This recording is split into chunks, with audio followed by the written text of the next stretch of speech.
बातमी आहे ती भुजबळांची। क्रांतीज्योती सावित्रीबाई फुले यांची आज 193वी जयंती आहे आणि या निमित्तानं साताऱ्यामध्ये भुजबळांनी मुख्यमंत्री शिंदेंसह नायगावमध्ये सावित्रीबाई फुलेंना अभिवादन केलंय। भुजबळांनी अभिवादन केल्यानंतर आंदोलकांकडून महात्मा फुले सावित्रीबाई फुलेंच्या पुतळ्याचं शुद्धीकरण करण्यात आलं।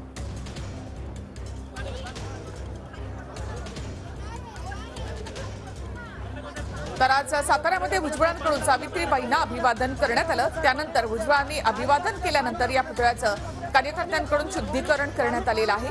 मनोवादी पक्षासोबत गेल्यामुळे भुजबळांनी अभिवादन केल्यानंतर सावित्रीबाईंच्या पुतळ्याचं शुद्धीकरण या ठिकाणी करण्यात आलंय। ज्ञानज्योती सावित्रीबाई फुलेंचा जो काही कार्यक्रम शासनाने आयोजित केला होता, या गावाने आयोजित केला होता, त्या ठिकाणी या व्यक्तींना येऊन इथं हा विषय मांडण्याची गरज नव्हती। हा शासकीय कार्यक्रम आहे, शासकीय कार्यक्रम आहे।